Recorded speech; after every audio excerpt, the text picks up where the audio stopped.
Assalamualaikum warahmatullahi wabarakatuh. Ujian tengah semester Sistem Informasi Manajemen dengan dosen pengampu Ibu Iva MN.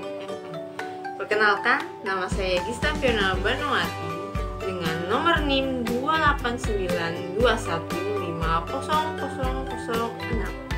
Prodi Manajemen Reguler Plus semester 4 Universitas Pancasakti Bekasi.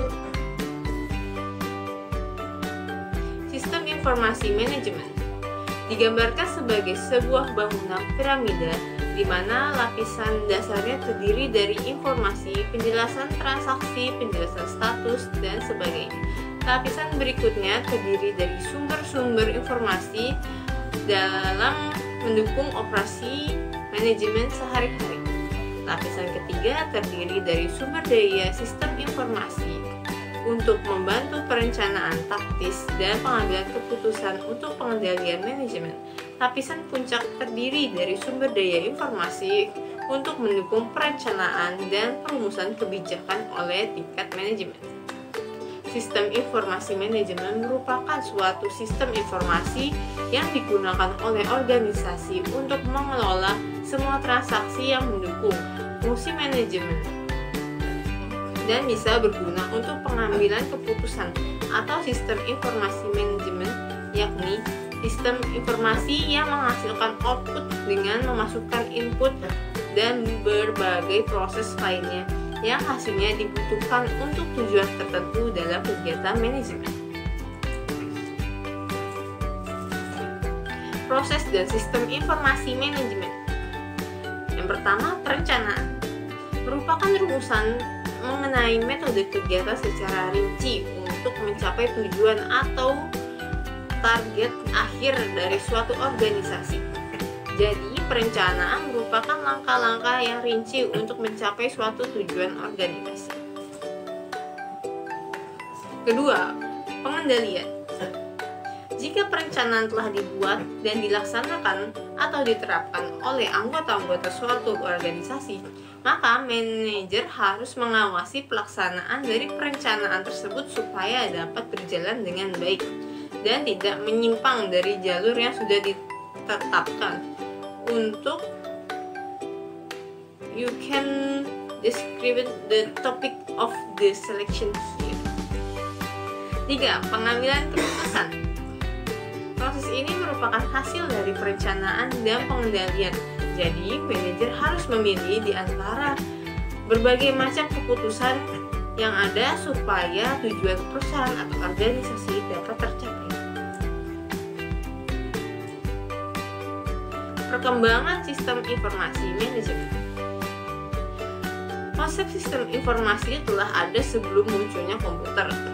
Sebelum pertengahan abad ke-20, pada masa itu masih digunakan kartu pouch. Pemakaian komputer terbatas pada aplikasi akuntansi, yang kemudian dikenal sebagai sistem informasi akuntansi. Namun, demikian para pengguna khususnya di lingkungan perusahaan masih mengesampingkan kebutuhan informasi bagi para manajer.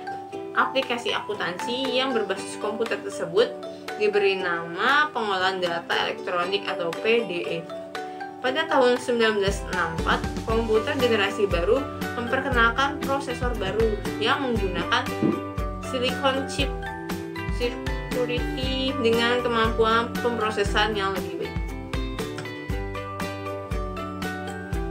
Perkembangan konsep ini masih belum mulus dan banyak organisasi mengalami kegagalan dalam aplikasinya karena adanya beberapa hambatan, misalnya kekurangan pahaman para pemakai tentang komputer, kekurangan paham tentang spesialis bidang informasi tentang bisnis dan peran manajemen, relatif mahal harganya perangkat komputer, serta terlalu berambisinya para pengguna yang terlalu yakin dapat membangun sistem informasi secara lengkap sehingga dapat mendukung semua lapisan manajer. Model sistem informasi manajemen. Yang pertama, sistem informasi akuntansi. Sistem informasi yang merekam dan melaporkan transaksi bisnis aliran dana dalam organisasi dan menghasilkan laporan keuangan. 2. Sistem informasi pemasaran. Sistem informasi yang mendukung perencanaan, kontrol, dan pemrosesan transaksi yang dibutuhkan untuk menyelesaikan aktivitas pemasaran seperti manajemen penjualan produksi. 3. Sistem informasi produksi. Sistem informasi yang mendukung perencanaan, kontrol, dan penyelesaian manufaktur hasil produksi penjualan. Sistem informasi produksi terdiri dari dua macam, sistem informasi fisik dan sistem informasi. Sistem produk fisik merupakan sistem fisik untuk mengendalikan alat-alat produksi. 4. Sistem informasi sumber daya manusia. Sistem informasi yang mendukung aktivitas informasi seperti perekrutan, seleksi, dan penerimaan, penetapan dan penilaian performa, serta pelatihan pengembangan. 5. Sistem informasi keuangan.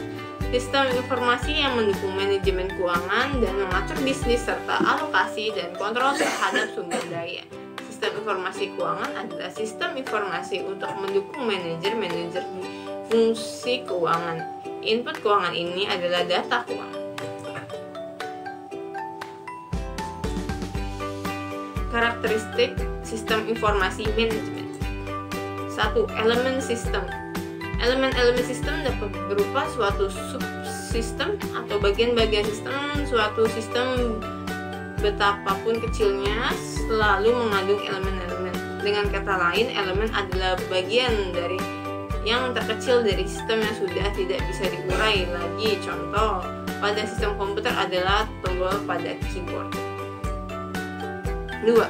Batas sistem atau boundary. Batas sistem merupakan daerah yang dibatasi antara satu sistem dengan sistem lainnya atau dengan lingkungan lainnya. Batas sistem memungkinkan suatu sistem dipandang sebagai satu kesatuan. 3. Mempunyai lingkungan luar sistem atau environments.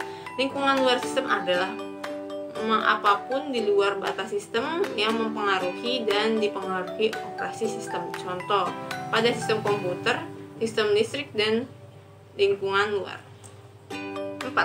Penghubung sistem atau interface. Penghubung merupakan media terhubung antara subsistem dan dengan subsistem lainnya. Keluaran output dari subsistem akan menjadi memasuknya subsistem lainnya melalui penghubung, contohnya kabel pada sistem komputer. 5. Memasukkan sistem atau input. Memasukkan adalah energi yang dimasukkan ke dalam sistem berupa memasukkan perawatan atau maintenance input dan memasukkan sinyal atau sinyal input. Maintenance input yaitu energi yang dimasukkan supaya sistem dapat beroperasi. 6. Keluaran sistem atau output. Keluaran adalah hasil dari energi yang diolah meliputi keluaran yang berguna dan sisa pembuangan. Contoh, pada sistem komputer informasi, keluaran yang berguna, panas tak berguna. 7. Pengolahan sistem atau proses merupakan masukan menjadi keluaran. Transformasi proses bagian sistem yang memproses input data menjadi informasi sesuai dengan keinginan penerima, yaitu pengurutan, penggabungan, pencarian, dan klarifikasi. 8. Sasaran atau tujuan-tujuan sistem atau objektif atau goals. Sistem bisnis yang tepat tujuan atau goal sistem akuntansi atau subsistem yang lebih kecil, maka istilah sasaran adalah objektif. Lebih tepatnya, tujuan sistem berupa tujuan ekonomi, tujuan manusia, dan tujuan sosial. Manfaat sistem informasi manajemen. Fungsi atau manfaat SIM secara umum dapat disimpulkan dari penjelasan tadi, yaitu untuk mempermudah manajemen dalam melakukan perencanaan, pengawasan, dan pengambilan keputusan. 2. Untuk meningkatkan efisiensi dalam mengakses data atau informasi supaya lebih cepat dan akurat. 3. Untuk meningkatkan kualitas dari sumber daya manusia dan sumber daya lainnya yang dapat mendukung organisasi atau perusahaan. Manfaat sistem informasi manajemen bagi perusahaan antara lain adanya ketersediaan kualitas dan keterampilan dalam memanfaatkan sistem informasi. 2. Meningkatkan aksesibilitas informasi secara tepat waktu dan secara akurat untuk para penggunanya tanpa diperlukan perantara. Dan terakhir, dapat berguna untuk mengelola berbagai transaksi, mengurangi biaya, dan menghasilkan informasi baru yang dapat menciptakan keuntungan. Contoh penerapan sistem informasi manajemen. Enterprise Resource Planning atau ERP.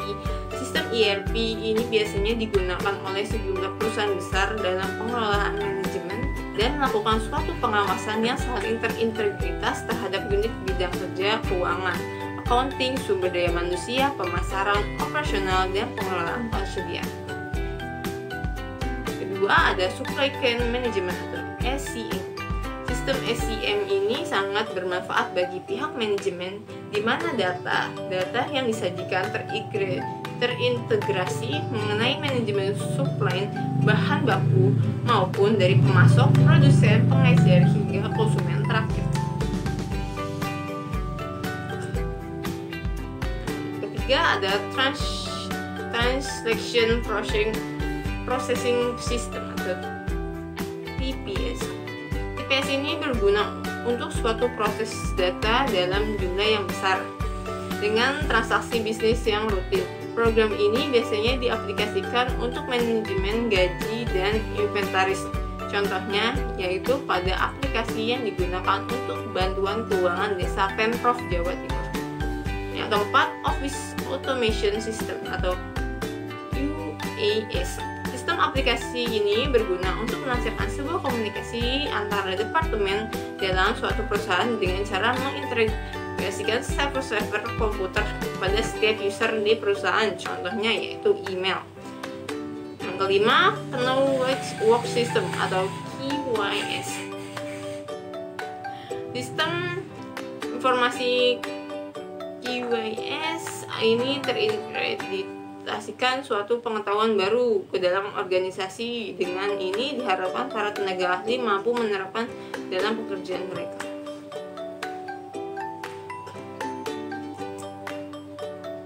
Kesimpulannya, informasi adalah pengolahan data dan menjadi suatu informasi dengan proses penyaluran data.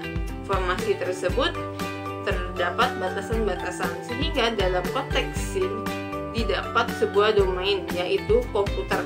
SIM atau Sistem Informasi Manajemen bukan merupakan hal yang baru karena unsur-unsurnya yang berupa sistem, informasi, dan manajemen.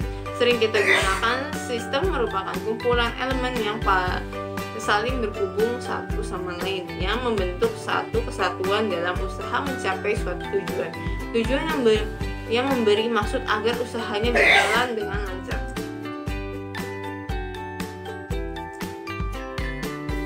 Terima kasih telah menyaksikan, semoga ilmunya bermanfaat. Sekian dari saya, wassalamualaikum warahmatullahi wabarakatuh.